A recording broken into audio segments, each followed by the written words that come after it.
Mr. Patnaik, thank you very much for speaking with us. Your health is under intense media scrutiny.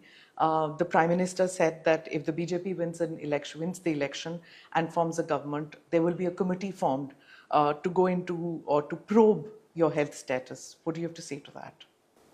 All I have to say, which I clarified in my statement yesterday, was if the Prime Minister was so concerned about my health, even recently he said that I'm a good friend of his, all he needed was to pick up a telephone and inquire about my health. Instead of stating it loudly at a public meeting, 3 times yesterday. My health is perfectly all right. As you can see, I've been campaigning for the last month all over the state. And instead of the Prime Minister just picking up a telephone and asking me about my health, he has stated it loudly at a public meeting. This means that all he's trying to do is garner votes during election time. This rumor has been spread by BJP persons in Delhi for the last 10 years. Without much effect, I add. And that's more or less what I have to say about that. So is the deteriorating condition of your health, which I'm putting that in quotes, is that a mere rumor? Is there no health issues that you face? I face no health issues at all. I'm in excellent health. I repeat again, I've been campaigning for the last month in a very hot season, and I'm fine. So there are several viral videos which have come out in the social media where it's quite apparent that your hand is shaking. I don't mean to be rude by asking you this question, but as a chief minister, if the people, I guess the people of the state have the right to know whether that is a medical condition or something else. It's no medical condition at all. It has been exaggerated for no reason by a visiting BJP chief minister. So you're seeking re-election for the 6th time. Do you feel you owe it to the people of the state to be in 100% physical and mental condition? And do the people have the right to know about that? Of course they do. And I feel that I'm very well. And I hope to continue to serve the people of my state. So the other question which has risen during this election is that has basically emanated from people who have left your party. And they say that Mr. Pandian, your confidant, and a person who has been working with you, a bureaucrat who's now out of the bureaucracy and but continues to serve you, that he is your gatekeeper and he takes all the decisions on your behalf. That is ridiculous, and I've said it often before. This is an old allegation, and it holds no weight. Mm-hmm. You have been the second longest serving chief minister.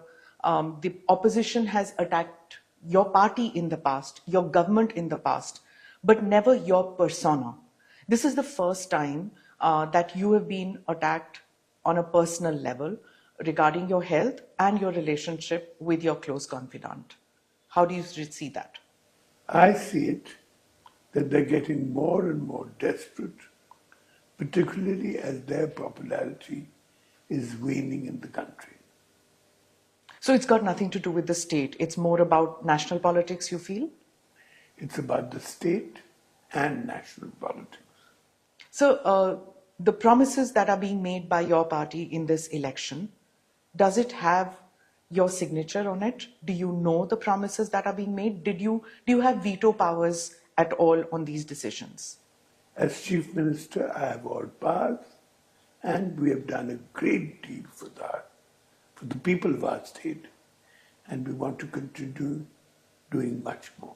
Do you chair cabinet meetings, or do you just leave it to your colleagues to do that, sir? I always chair cabinet meetings. There's not a single cabinet meeting that I do not chair. So, you're in your sixth term. The party has not known anybody other than your father or you leading it. Is there a succession plan on in the party? I've said repeatedly that the successor will be decided by the people of the state. That is the natural result of these things. You are not grooming Mr. Pandian to take over from you? I can't understand these exaggerations. You may have noticed that he's not even standing for elections. That's true, but he has called you his guru and he does call himself your shishya, and he has said that he's completely influenced by your ideals, and he has learnt from you, and he says that whatever he does is something that he tries to do what you do in life. So it naturally leads people to believe that he's modeling himself on Naveen Patnaik, and that is how he wants to make himself acceptable to the party and the people of the state. So is he your successor? He is not my successor, and I see all of this usually as exaggerations and falsehoods. So do you not speak to your colleagues about how you want the party run in a, God give you long life, but in a post Naveen Patnaik scenario?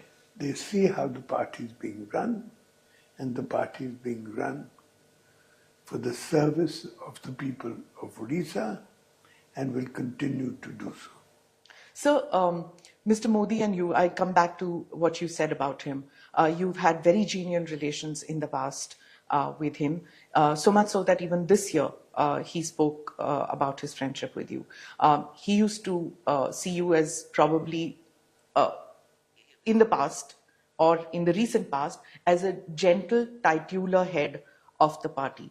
But these recent remarks by the BJP and Prime Minister Modi, the BJP says it is for the well-being of the state that these attacks are being made on you because they see you as incapable of leading your party. What do you have to say about that? As you can see, I've been in politics for the last 27 years. I was given the position of president of the party 27 years ago, and I've been running it, I think, well since then, and will continue to do so. So your style has been completely different from that of your father.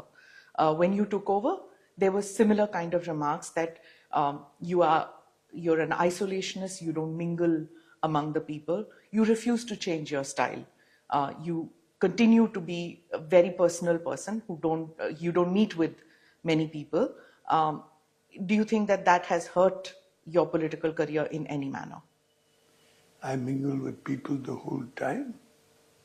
As you could see in the past month, all I've been doing is mingling with the people of the state.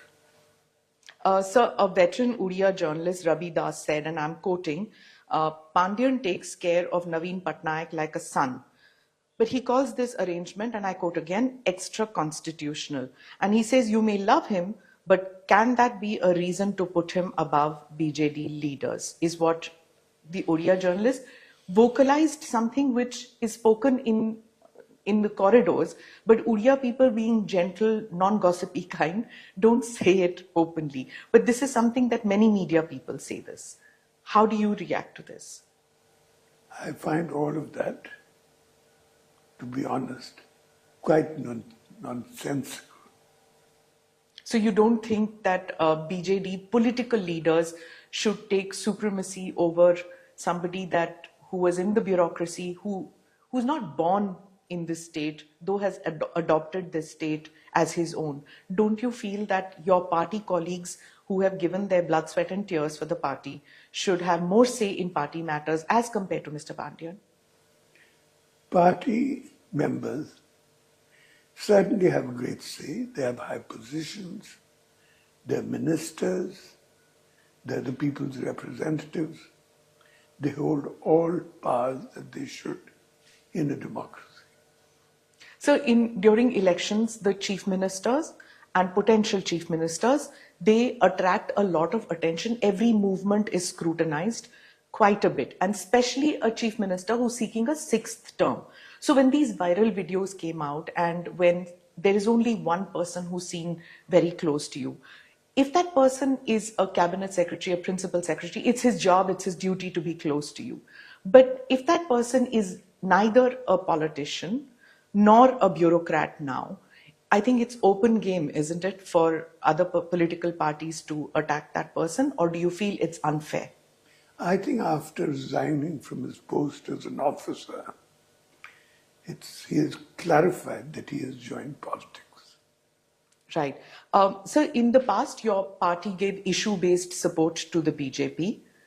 Has the recent week where there's been such acrimony between you and the BJP, or rather between your party and the BJP, does that acrimony now shut doors on this issue-based politics if the NDA was to need that support?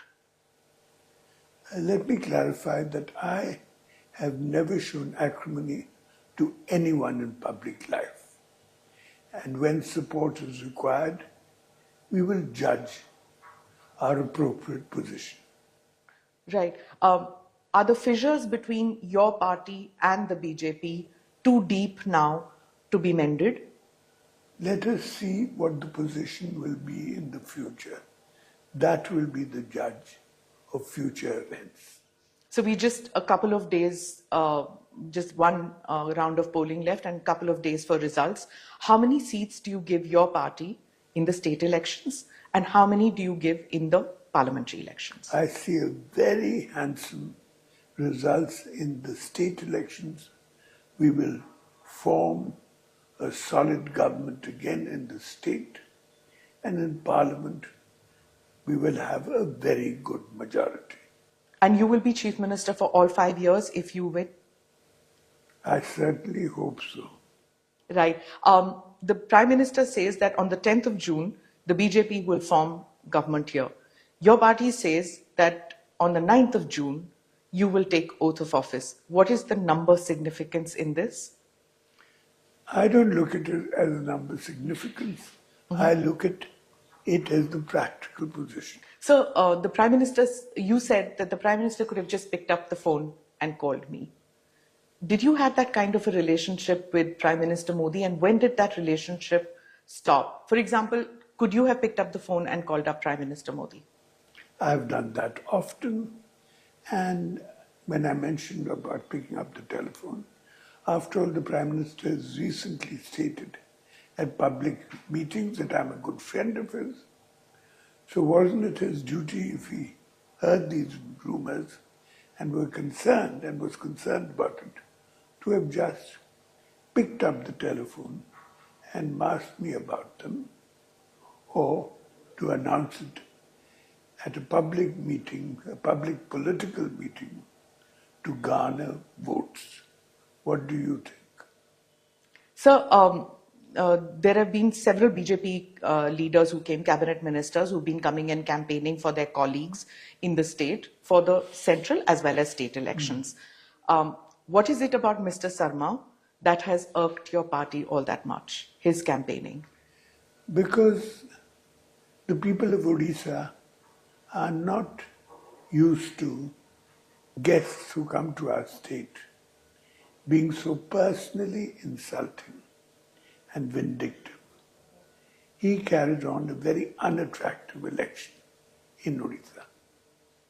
So when the personal attacks were made on you, I didn't see any chief minister from the rest of the country come out in your support. There was a time when you had personal relationships with Ms. Jayalalitha, with Mr. Modi when they were chief ministers. They always spoke in your support. You used to speak about them. But this time, when the attacks were made, there were no statements from anybody, not from the Congress, which is the third party out here, not from anybody else. Why do you think that? I really think that we're in the midst of a national election, so people were far too busy with their own agendas to be concerned about what is happening here. So lastly, I just want to ask you that if you come in as Chief Minister for the 6th time, what is that one thing that you feel you haven't been able to complete and you really want that to be happening? We have been progressing on several fields, on education, on health, on agriculture, on irrigations, of controlling national calamities, programs for women, all that. We have done a great deal, and we intend to do much. Thank you so much, sir, for giving us the time and clarifying all the questions that I asked of you. Thank you.